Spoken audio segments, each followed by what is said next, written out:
Yes. Well, can we? Yeah. We're going to talk about tools for developers. Who's a developer here? Cool. You're in the right room. Are you using Docker containers or Kubernetes? Some of you, maybe half of the room. Okay. So I'm going to talk about tools that you as a developer can use if you develop applications that are going to be deployed on Kubernetes. But before I do that, let me introduce myself. I'm David Gageot. I'm based out of Paris in France. I'm a developer advocate for the Google Cloud Platform.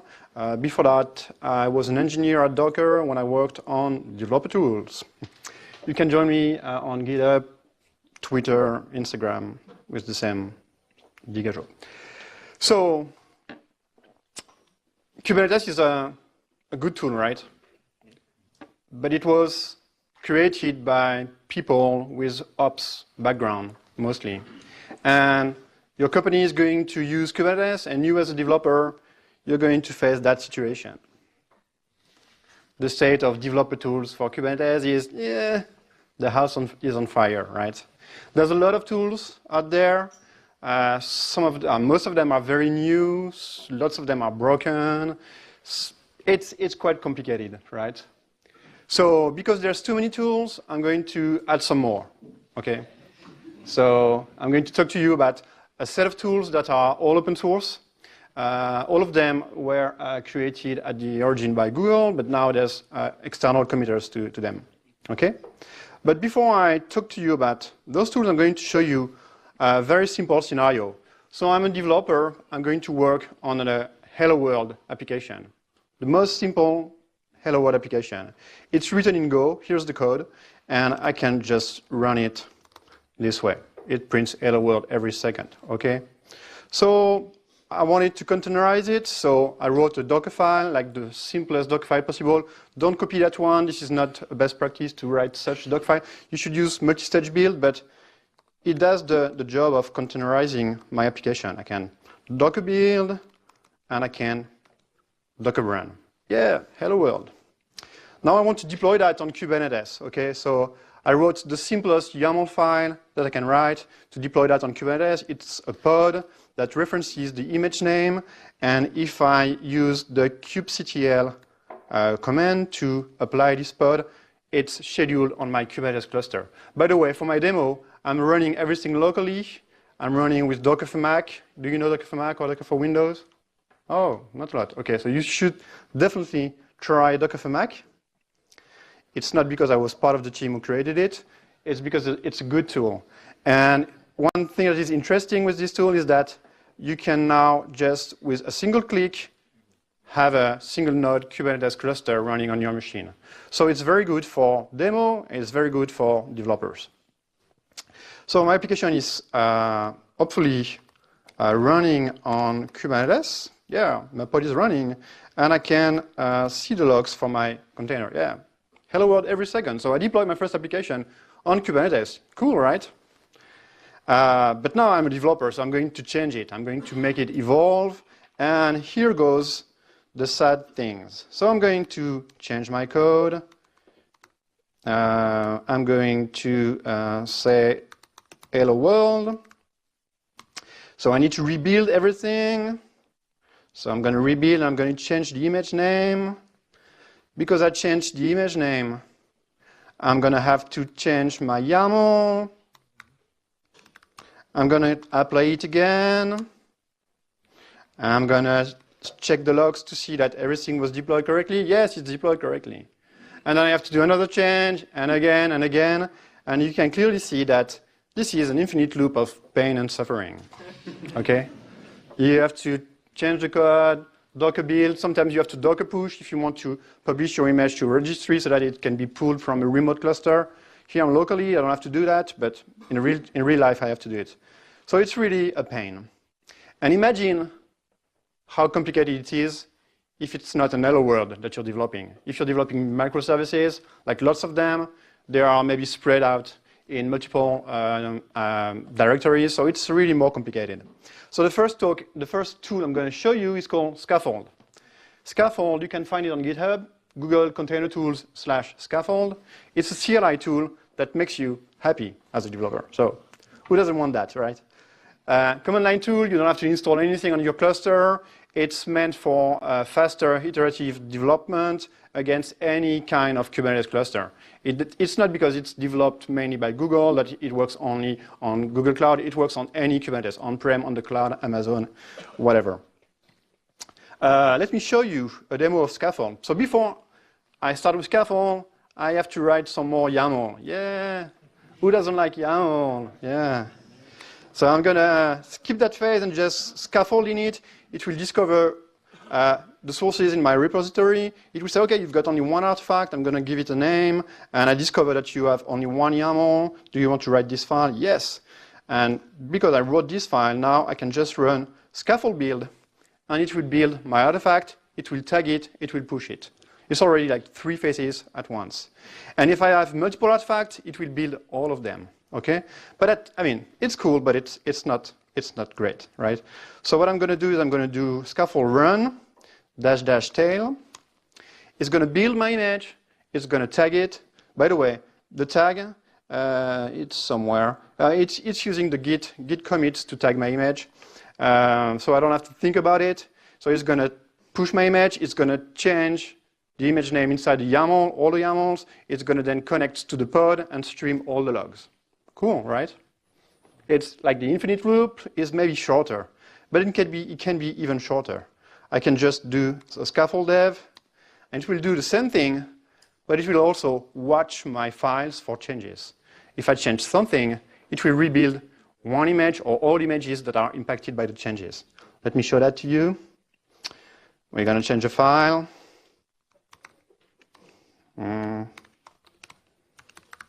Yeah. I'm going to save it, and it's going to auto-detect the change, rebuild the image, retag the YAMLs, redeploy everything, and connects to the log. If I have multiple services, it streams all the logs. Even streaming the logs in Kubernetes world is complicated, right? Scaffold does it for you. How do you like it? Yeah? A few people want to try it? Oh, you can applaud, yeah. So it works locally, it works remotely. There's a lot of features in Scaffold. I'm going to demonstrate some of them. But it's not just for Hello World. It's also for projects where you have multiple services like this one. I've got like 5 services, and one of them is just an Nginx with static pages, the last one. So for this one, I don't want Scaffold to rebuild my image each time I change the YAML file, HTML file, sorry. I want Scaffold to just sync the changes that I did locally to the remote cluster. I'm going to show that to you. So I'm going to do scaffold dev, sorry. It's going to connect to my cluster. It's going to rebuild everything, redeploy everything. By the way, just let me show you now on my cluster, there's quite a few things up running, okay? It was all deployed by Scaffold, okay? And I can see the logs, okay? And I can, of course, the application is here, yeah. And I'm going to change something like index.html. I'm going to save it, and it will detect it, send it to the remote cluster. If I refresh, demo effect, yeah, it works, okay? So if you have a language like Python or Node, you don't want to rebuild your images all the time. Scaffold will sync the files with your remote cluster. If it's local or remote, it doesn't care. Okay, cool? So, yeah, and of course, if I exit the dev mode, it's going to clean up everything that's deployed. So if I list again what's running on my cluster, there's nothing now. So as a developer, I can develop and stop developing. Cool. So that's Scaffold. There's many more features in Scaffold. We support different type of artifacts, so you can build with Docker build, but you can also build with a tool called Basil, that I'm going to show you later. You can also build with another tool, which is called Jib for Java developers. I'm going to show it to you. Are there any Java developers here? One. So this is for you. So you can build locally, you can build on the cloud with Cloud Builder. There's a PR currently that enables the building artifacts on Azure build system. You can deploy it with kubectl, or you can use Helm if you use Helm. Who uses Helm here? A few people. Okay. The idea here is that Scaffold does not enforce any tool. If you're used to this tool or that one, Scaffold tries to integrate it. Okay? So talking about building images, you know, the left part of my diagram, it's really complicated to build Docker images. It's super hard, right? An image, Docker image is made of layers, and at the end of the day, it's a lot of layers, and it's really heavy images that are very long to push or pull. It's quite complicated. One pattern you can use that has nothing to do with the tools I'm going to show you is the multi-stage build. Multi-stage build, the idea is you take your sources and you copy them in a build image, and maybe the build image is based on Alpine, and you've got a Golang compiler, and you copy your sources, it creates a binary, and that binary, instead of running it directly from this image, you will copy it to another image, a run image that is much smaller, with maybe a different base, and this is done with this Docker file. So there's the build here, and there is the run here, okay? So this way, you can build much smaller images, and maybe you have more choices for the base image you use for the run. The idea is smaller images, more secure images because they are smaller, the attack surface is smaller, and it's also faster to push and pull those images, right? So if you use multi-stage build, you have more choices on the base image you can use. So I'm going to show you one type of base image. We have open source, it's called distroless. The idea behind distroless is to have the smallest secure images possible. The image you're going to produce will only contain your app and the dependencies, nothing else. There's no like package manager, there's no shell, there's no nothing, right? Everything you'd expect to see in a Linux distribution, you won't have in a distroless image. You'll have only the smallest base image possible, your app, and its dependencies. It's basically 3 layers. It's not like a big sandwich. So it's only a curated list of images. So we don't support every language. We don't have like a huge list like you can find on Docker Hub. It's only a few base images for a few languages. Those images are the one our users use when they deploy to Google Cloud Platform. They maybe don't know it, but very often when they deploy Docker containers on our platform, they use those images under the hood. So I'm going to show you the simplest one, which is distroless base. This one is only for statically compiled languages, or mostly statically compiled languages like Go. And you wonder, is it complicated to use this kind of image? I'm going to show you that it's not. I'm going to take my multi-stage build. So I build with Golang, and I run it on top of Alpine, which is already a small image. And I'm going to copy-paste that because I'm lazy. I just changed the base image, so I take the binary from the first step, copy it on top of distroless base, and if I Docker build my image and Docker run it, it still works. And the image is more secure, it does not contain a package manager, it does not contain a shell, it does contain only my application, right? So that was distroless. It's very simple, but it's something that is used by all the tools I'm going to show you next. There's also a debug version for all those images, because sometimes having nothing inside the image is not very practical to debug. So there's a debug version with BusyBox inside so that you have a shell, you can curl, you can do whatever you're used to do in a Linux distribution, but you still don't have any package manager. One thing that is very complicated with Docker build, and it was said during the Uber presentation, is like building applications with Docker can be quite slow. And rebuilding application, when you do only a small change, can be quite slow, right? Incremental build is very hard with Docker. So let me show you a small example. This is a Java application. Sorry, there's only one Java developer in the room. I used to do a lot of Java, and I don't anymore, but this is Java. So it's a Spring Boot application. So it's a REST endpoint that says, hello world. And there is a POM XML that says, OK, this is what you need to build. So usually, if you build on your machine, you would do something like, that, OK? Maven package, it's going to build my application. It's quite quick because I'll build it already.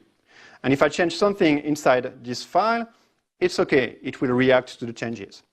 But then I containerized this Java application with a Docker file. And I did it the right way. I use a base image with Maven, my build tool. I copy my build description. I run a command to download all the dependencies, and then I copy the rest of the sources, and I really compile my application. And all the things that I created in this first step, I copy them in a second step to have a smaller image.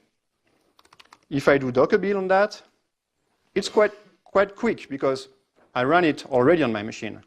But let's say I just want to change a comment because, yeah, I made a mistake.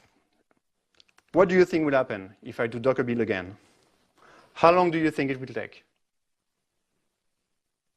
It should be like automatic, like it should be very quick, right? No, it's going to take a few minutes, like a lot of minutes. It's going to, in fact, re-download all the dependencies for my application. I did not change any version for any dependency. I just changed the descriptor for the build. That's it. But because Docker is using cache layers, here I changed the POM XML, so all the layers, all the cache is invalidated. So it has to do it over and over again. So if I change the POM XML, it will do that all the time, every time. If I change only sources, it will be a bit faster. Okay? So that's really a problem that you cannot solve with Docker build. So I'm going to show you two tools that you can use. One is called Basil. Do you know Basil? No? Cool.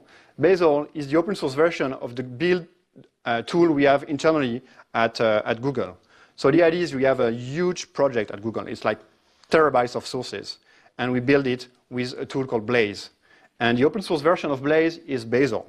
I'm not going to show you Basil, just one simple plugin for Basil. And also you know that Basil, it's maybe too complicated for you to adopt now. You have your own build tools. Basil can solve all your problems, but it's quite complicated to adopt. Because it's a new syntax, it's a new tool, it's quite complicated. Companies like Dropbox, they use it, they are very happy. It can build a lot of product written in different languages. And with the Docker rules, it can produce Docker images out of sources without even installing Docker on your machine. You can build Docker image without Docker being installed. Because what's a Docker image? It's layers. Each of those layers is in fact an archive, right? It's a tarball. It's files inside an archive, and you have multiple archives for multiple layers, and this is an image. You can produce that with any language. So this is what Basil will do. Basil is an extensible build system that can build Docker images without Docker. It's using distroless under the hood. It's truly incremental. If I change only a small thing, the build should be quite quick. If I change a lot of things, it will be slower. But I don't have the effect that I have with Docker. Let me show that to you. I'm not going to spend too much time on that. This is a build descriptor in Basil, and there's also the need for this file. You don't have to read it. It's like a new syntax. But once you wrote those files, you can do something like Basil build. And it's going to build my application and produce a Docker image at the end. It's quite quick. If I run it a second time, it's very quick, okay? Incremental. And if I change only like, so not the POM because it's not using the POM. If I change like a version of one of my dependency, like I'm using 2.0.3 and I'm going to use 2.0.4, and I do Basil build, it will just download the files that it doesn't have locally. So it will not like spend minutes to re-download everything. It's truly incremental. The best thing is that Basil is integrated with Scaffold. So if I do Scaffold dev, it's going to build my artifact with Scaffold, with Basil, and it's going to watch for the files, and if I change it, it's going to trigger a rebuild. Cool. So that was Basil. You can build images without Docker, easier to deploy, truly incremental, not easy to adopt, sorry. If you're a Java developer, this is what you used to do to create the perfect Java image. You'd have to read that kind of article, and you have to do that and that and that in that order, and do that but not that. Oh, this is deprecated, you should do that now. So it's really like best practices, and you'll spend days to understand those practices, and you don't want to do that, right? So there's another tool we developed in the open source. It's called Jib. It's a plugin for Maven or Gradle. So if you're a Java developer, all you have to do is add this section in your build descriptor, and then you can just do something like that. So it's going to compile my application on my machine and produce a Docker image at the end without Docker. And it has all the cache that you're used to. So it's very quick. If I change something, like if I change the POM and I change just a comment, of course, it's not going to take minutes. It's going to be like a few seconds. Okay? And you don't have to learn Docker files. You don't have to learn how to build a Docker image. You just use the same tool you're used to. Maven compiled before, Maven compiled now. Okay? And this is also integrated in Scaffold in the latest versions. So if you're a Java developer, you're going to be happy with Jib. Jib is you're going to love it. If you're not? Sorry? If you're not, you can try Basil, or there's other projects that try to build Docker images from sources. It's coming more and more. More and more people try to get rid of Docker build because Docker build gives you a build that is very reproducible, but it's quite slow. We heard it with Uber. Everybody says it now. If you have multiple services and you have to rebuild all your images, Docker build is too slow. So the family of tools that you have to look up for is source to image. So here's my sources. Please produce an image. Jib understands Java, can build a Docker image for you. So you have also build packs. If you take a look at build packs from Heroku at the origin, and now it's Pivotal, I think, or yeah, something like that. And it produces Docker images from sources. So let's say you want to, so you're used to work with Docker images, you're used to deploy them on Kubernetes, and then you want to build them, those images on a cluster, because locally you have limits, right? It's very complicated to build all your images locally. So usually you'd install Jenkins. Who runs with Jenkins? Yeah. GitLab, maybe? Yeah. So it's quite complicated to install, right? Quite complicated to maintain. But now we have a nice technology to run clusters. It's called Kubernetes. Could I use a Kubernetes cluster to build my images? Well, it's kind of tricky. If you want to do it with Docker, you have to do one of those, like bind Docker socket. You don't even want to know what it is. Or Docker in Docker. You don't want to try that. The two solutions work, but it's kind of it's not really secure. It's kind of strange. And also, soon, Kubernetes will not only run on the Docker engine, Docker runtime, but on any kind of compatible runtime, like Containerd. You cannot do Docker build with Containerd. So like, the future is dark, right? I mean, unless you use Canico. Canico is another build tool that you can use to build on a Kubernetes cluster. So it's basically a rewrite of Docker build that runs inside a non-privileged container. I'm not going to spend too much time, but the idea that you have to remember is it's like very easy to install. You don't have to install it. You just talk to a Kubernetes cluster. You say, okay, here's my sources. Here's my Docker file. Please build an image and push it. And if you use Scaffold, it's just a matter of configuration. If I do that, Scaffold, build, and I activate this profile here, I'm going to point to a different cluster. It's going to be better. I'm going to point to a Google Cloud with GKE. It's just to show you it's a cluster with 3 nodes. And so I'm going to do what I want to do, Scaffold build, Canico. So it's going to send my sources to the cluster. It's going to spin a pod that runs Canico. Canico takes my sources, my Docker file, and produces an image and pushes it using those authentication parameters. So it's going to take a little bit of time, but now I've got a cluster. I can build my images on that cluster. I can have lots of developers using the same cluster to build their images, right? Do you like that? You don't have to install Jenkins. I mean, already this is quite a huge win. I'm going to skip it because it takes a few seconds. So to finish, I'm going to show you another tool that might interest you is when you have Kubernetes and developers, most of the time you have different environments, like one per developer, staging, pre-prod, prod. it's always complicated to do that, right? Who has problems dealing with that? Like secrets, certificates, configs, it's quite complicated.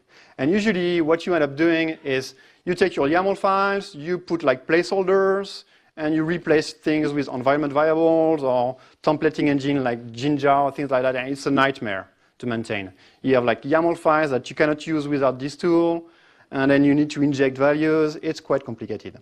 So I'm going to show you one tool called Customize. Customize is a tool that you can use to take one YAML or multiple YAMLs and customize them for a given environment by applying overlays or patches. It's really, I define my source YAMLs, I define patches and overlays, and I merge them using Customize, and it gives me the final YAML I want to send to my Kubernetes cluster based on the environment. So it doesn't use any templating, so it keeps my YAML untouched, and I can use them outside of Customize. It only applies patches, and it deals with secrets and config maps and things like that. It does very clever things like, okay, this is my YAML, but in production, I want to change that value, and I want to change maybe the labels so that I've got specific labels for production, and maybe I want to change the namespace, or maybe I want to deploy more YAML files in production. So all of those I can declare in a customization YAML. Yeah, more YAML. No, not really. Bon. YAML, anyways. So you can say, I'm going to add more labels. I'm going to apply patches. Let me show you one of those patches. This is just to change one of the value. See, this is the YAML I want to patch. This is the patch. And Customize will combine the two, okay? And it will give me something like Customize, something like that. So this is the original YAML, and this is the version that was patched by Customize. You can see that there are additional labels. You can see that this value here was changed.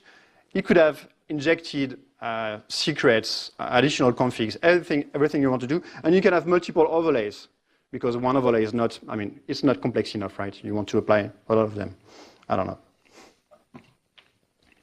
Let me show you, it's fully integrated with Scaffold, so that I can do something like Scaffold run, and I'm going to activate the production profile.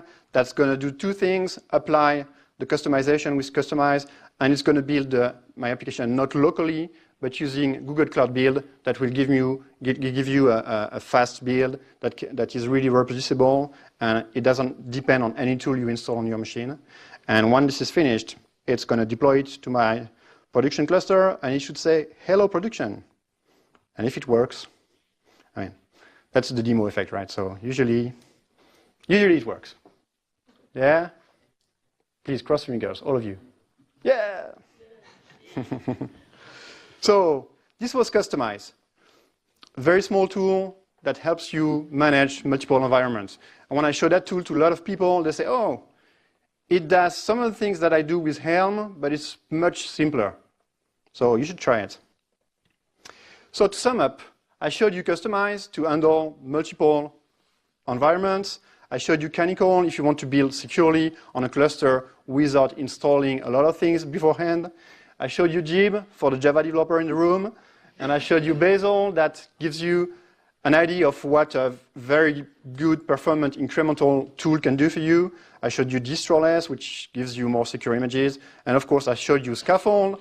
That's a CLI that tries to connect all the dots between those tools. And if you have more tools that you want to see integrated in Scaffold, just come to the project and contribute and add your own tools. That's it. Thank you very much.